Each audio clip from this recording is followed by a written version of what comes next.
Welcome to another edition of the Nebraska Soybean Board Weekly Market Roundup. I'm Susan Littlefield, and Merry Christmas and a Happy New Year. This is going to be our last episode of 2024, so a great opportunity to really be able to reflect and focus not on what happened in 24, but really what we need to be thinking about in 2025. As you're going to find out, it is going to be a different kind of year as we move forward. So stick around. More's coming up after this. It may be small, but this little bean fuels power. It powers a food industry as a source of protein. It's a fuel that powers diesel engines while reducing emissions. It powers a state economy and bottom lines. And it powers the rest of the world as a top Nebraska export. Yeah, it may be small, but we're finding more ways for this little bean to power Nebraska. And welcome back once again. As you can see, joining us today is going to be Brian Splitt and Jim McCormick. Both are with agmarket.net. And gentlemen, first of all, Merry Christmas and an early Happy New Year to both of you. Likewise, Susan. Yeah, likewise to you and your listeners. So let's talk about, I'm going to ask each of you, and Brian, I'll start with you. What do you think was the biggest in 2024 when it came to market attention? You know, I think 2024, when we look back at it, will just be really a continuation of the bear market that began in spring of 2022. That was the top of the bull market. It started with lows made during COVID, a lot of strong Chinese buying and a lot of different commodities, a massive round of inflation, and it all culminated with the invasion of Ukraine. And so from that point forward, we really reached a point of high prices, secure high prices. That was the mentality that changed some of the demand structures. And we needed to go down and figure out a low value where end users were willing to step in and buy in a period where production had increased. And that was due to those high prices and also due to additional acres that continue to be planted in South America. So now 2024, we realized what happens when South America has a large crop, specifically for soybeans, and that really elongates the window of Chinese buying of Brazilian soybeans. And we saw that they didn't come in for U.S. beans until about mid-July this year. And typically they would already be in for a few million tons by that point. So that was one of the big takeaways, is really as the Brazilians continue to increase production, how it's changing the Chinese buying habits. And Jim, what are your thoughts as you look at a reflection of 2024? Well, a lot of it changes that we've seen. Like I said, Brian nailed a lot of it, coming off of the bull market, kind of the trend down. But, when you look at where we're at, look what the U.S. dollar did lately. You've had a heck of a run up in the dollar here at the end of the year. The real question in 2025, is that dollar strength going to continue, or are we going to see reversal back down? The market, there's still a huge debate about it. The other thing we're looking at, Susan, is kind of the change in the Fed. The Fed has been lowering interest rates all in 2024. They did this last cut here just a week and a half ago. And the market's kind of changing psychology now, particularly on the macro front, that the Fed's going to quit being so aggressive lowering interest rates. Instead of 3 or 4 cuts in 2025, we're now down to 2. So I think that will have an impact on the macro picture and maybe where some of this investment money goes as we move into 2025. And what a last couple of weeks this cattle complex has had. I mean, I don't think anybody saw we'd be shutting gates on prices of $197 and $305. It has been pretty amazing. I mean, when you look at where the cattle is, in general, the story's been told forever. We've got an incredibly tight supply. We know we've got some of the smallest herds, some of the 60s. But now we're at levels that, can we get that next level? The charts look a little bit positive. But, the reality is, I think, Susan, when you're at these price levels, you got to be very, very cautious if you're a producer out there, if anything that's profitable. We do have a lot of uncertainty coming into 2025. You look at the regional conflicts around the world. Unfortunately, they seem to be expanding, not contracting. And then on top of it, we do have President Trump being sworn in on January 20th. And he has, threatened to impose tariffs, not just on China, but on, our friends to the south, Mexico. We got into Canada. They're threatening retaliatory tariffs. He's also talked some tariffs into Europe. So, depending how this trade situation goes and what kind of tariffs he may enact and then how they may react back, it could have an impact both on the demand for the product as well as the dollar, which will also have an impact on the demand for the product. Well, let's focus on that. I mean, 2025, you guys said before we started the program today, it was going to be a different kind of year. And Brian, for you, what are you seeing that we need to focus on in this first quarter, and how maybe our marketing program might have to change up a little bit?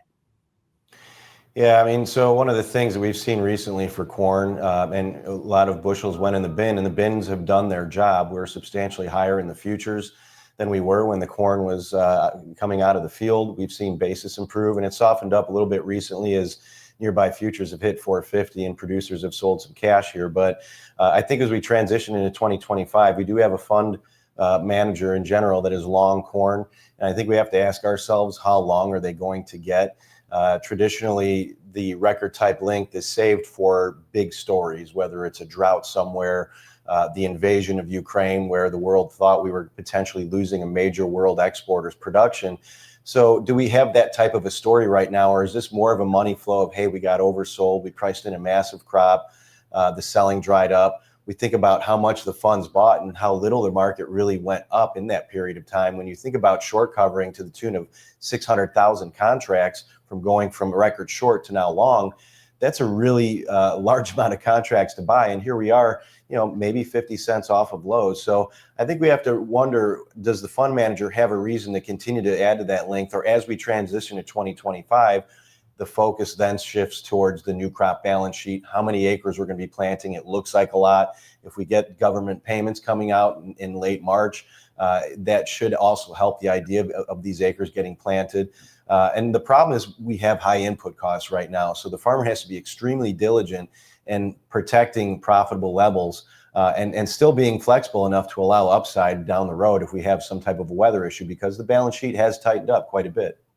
So, Jim, is there any concerns when you look at soybeans? I mean, and we're hearing, ample opportunities coming out of South America, that there might be a bean acre pullback, or at least a thought about that here in the States? Well, yeah, I think right now we are going to lose some bean acres. I mean, I think we're going to switch back, Susan, to corn. I'm looking for 95 plus million acres of corn. 2 years ago, we did about 94.7 million acres. So, just kind of the rotation should bring you back to corn. But the reality is, for 9 out of 10 producers, when they're looking at the balance sheet right now, it's ugly. I mean, that's probably the one big change in 25 to 24 and 23 is, going into the planning in the last couple of years, you were making money. This year, it's, how much money am I not going to lose? Now, the corn crop's obviously more expensive to plant, but the opportunity to get a better shot of breaking even, I think, is in the corn. That's why I think you're going to lose some corn acres to the bean acres to corn. And like Brian mentioned, we now have this new federal aid coming in from the government that's going to come within 90 days. I think that's just going to encourage even more corn acres. And then you say, well, what about supply of beans? With Brazil's crop is as big as it looks like it's going to be. The government's at 169 crop. There's private estimates closer to mid 170s. And there's a few hedge funds out there talking high 170s. So if Brazil's crop ends up being 5 to 10 million metric tons bigger than what the current estimate is, we can easily afford to lose a few more acres of beans to corn. And we're still going to be overly supplied with the beans. The one wild caveat could be South America is Argentina. They are a little bit dry. They're still in their planning phase. It probably, if we lost some beans in Argentina, it's not going to be a big problem in general because of the big Brazilian crop, but it could have an impact on the meal market because Argentina is one of the big exporters of meal in the world. Brian, you talked about drought a little bit, and I know that Mexico has continued to have some drought issues. Is that an opportunity for us still to maybe get some exports headed their direction, even after the whole, USMCA thing came back with their genetic modified corn that they were worried about? I think the drought that Mexico had in their previous growing cycle, that is a big reason why we're continuing to see the type of buying from Mexico that we are currently seeing. The type of exports to Mexico in a good crop year for Mexico are not going to look like what we're seeing right now. So this is probably a little bit more demand than we would typically have in a marketing year to Mexico from their drought. Now, I do think bigger picture that they will continue to be a very good customer for U.S. corn. There's a lot of this back and forth politically about the GMOs, but I think it's just not realistic for them to say that they're not going to buy U.S. corn. So what are you looking forward to as you talk marketing plans, have this discussion with your customers? Jim, I'll start with you. What are you talking about? What are things on their bucket list that they really need to be looking at then beyond that first quarter? Right now, I think, they've got to get down to know where the break evens are a little bit tighter than they've been. The last couple of years, there's a lot of margin for error, plain and simple. Right now, when you're looking at where the price of beans and corn right now, every penny's going to matter. I think our viewpoint right now at ag market is to be relatively aggressive and get this corn moved on the old crop. We've had, like Brian said earlier, we've had a pretty good rebound. But the overall risk of the bean market, we believe, still to the downside if Brazil's crop does come in as anticipated. So, try to get your marketing plan intact, but also you need to keep it a little bit positive, Susan. I mean, the reality is weather will have a determining factor of where we are. We're quite dry coming into this winter season. We'll see where it is. Some of the weather guys we look at are giving a little bit better odds and nor higher that a dryness issue could come in. So I think my response to producers is, be willing to sell profitability, but maybe have to spend a little bit of money to reown it into the summertime, because the what if could change dramatically if the weather does break the wrong way. If only we had a crystal ball that would give us a little bit of inkling as to how things would go. Brian, for you, as we wrap this up, kind of give us some final thoughts on 24 and into 25 that you wanted to share.